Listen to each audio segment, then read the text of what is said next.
സോന, നീ എപ്പോഴെങ്കിലും ചായ കുടിക്കാണ്ട് വന്നിട്ടുണ്ടോ? ചായ കുടിക്കാൻ പോയിട്ട് ഇല്ല. ചായ കുടിക്കാറുണ്ട്.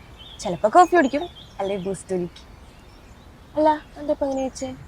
എനിക്ക് അറിയാവുന്ന കുറച്ച് ആൾക്കാരുണ്ട്, അവർ ചായ കുടിക്കാൻ പോയിട്ട് കുടിക്കാണ്ട് തിരിച്ചു. എന്തിന്? അതെന്താന്ന് ചോദിച്ചാൽ അവരങ്ങനെ ഒരു മാസം അവസാനിക്കുമ്പോൾ അവിടെ നിന്ന് ഇവിടെ നിന്നൊക്കെ അവർക്ക് കോൾ വരും. 1-ാം തീയതിയാണ് ബൈക്കിൻ്റെ പേയ്മെൻറ്റ് റെഡിയാണല്ലോ അല്ലേ, 5-ാം തീയതിയാണ്, 10-ാം തീയതിയാണ്, 12-ആണ്. ഇതൊന്നും പോരാത്തതിൻ്റെ ഉമ്മാർ എടുത്തു വെച്ചിരിക്കുന്ന ആപ്പ് ലോണുകൾ വേറെ. വിഷിട്ട്, റെഡ്, സ്കൈബ്, വേറുപ്പി, ക്രെഡിറ്റ് ബൈ. ഇതിൻ്റെ ഇടയിൽ സാലറി എന്ന് പറയുന്നൊരു സംഭവമുണ്ട്. അത് വരുന്നതും പോകുന്ന അറിയില്ല. ദൈവം പോലൊരു സങ്കല്പം. ഉണ്ടോ എന്ന് ചോദിച്ചാൽ ഉണ്ട്, ഇല്ലേ എന്ന് ചോദിച്ചാൽ ഇല്ല. ഇനി ഇവരുടെ ലൈഫിലെ ഏറ്റവും പരിതാപകരമായ സിറ്റുവേഷൻ എന്താണെന്നറിയോ? പറഞ്ഞ് ടാർഗറ്റ് അടിക്കാൻ പറ്റാതെ വരുമ്പോഴേ മാനേജറൊക്കെ ഒരു കോളുണ്ട്. അതും കറക്റ്റ് ബ്രേക്ക്ഫാസ്റ്റ് കഴിക്കാണ്ടിരിക്കുന്ന സമയത്ത്. ബ്രേക്ക്ഫാസ്റ്റ് കഴിച്ചായിരുന്നോ എന്ന് ചോദിക്കും. കഴിച്ചു എന്ന് പറഞ്ഞാൽ എന്താ കഴിച്ചതെന്ന് ചോദിക്കും. ഇനി അതിനും മറുപടി പറഞ്ഞാൽ പിന്നെ ഒരു ചോദ്യമുണ്ട്. അത് കേട്ട് കഴിഞ്ഞാണ്ടല്ലോ ദോശയും ചമ്മന്തി തൊണ്ടക്കുഴിന്ന് ആരേക്ക് ഇറങ്ങില്ല, സ്റ്റക്കായി പോയി. ഇനി എങ്ങനെയെങ്കിലും തെണ്ടിന്ന് ഇറങ്ങിയൊക്കെ എല്ലാം സോർട്ട് ചെയ്ത് കിളിക്കൂടും പറഞ്ഞിരിക്കുന്ന സമയത്ത് ഒരു ചായ കുടിക്കാൻ വേണ്ടി ബാലൻസ് നോക്കുമ്പോൾ നെഗറ്റീവ്. പക്ഷെ ഉമ്മാരെ കണ്ടാണ്ടല്ലോ ഫുൾ പോസിറ്റീവ്. ഇൻസേർട്ടൊക്കെ ചെയ്ത് ഐ ഡി കാർഡൊക്കെ തൂക്കിയിട്ട് വൺ സെറ്റപ്പാ.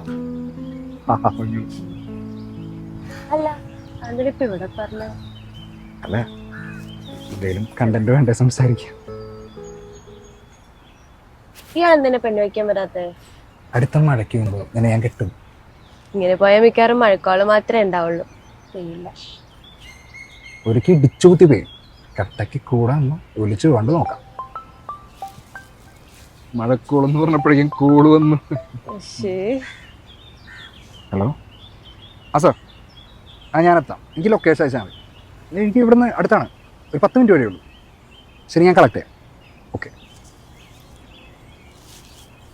ഓട്ടെ, പണിയുണ്ട്.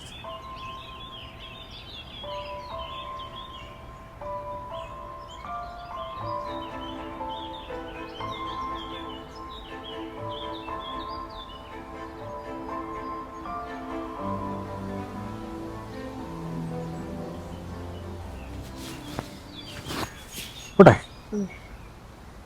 കൃഷ്ണ, ഓ, ബാലേട്ടന്റെ അവിടെ അടവായിരിക്കും. നാരായണേട്ടന്റെ അവിടെ ചിലപ്പോ തുറന്നിട്ടുണ്ടാവും. പോയി ചായ കുടിച്ചോ നീ. നല്ല ചൂട് മുട്ട ബജിയും കിട്ടും. സിഗരറ്റ് വലിക്കരുത്. Thank U.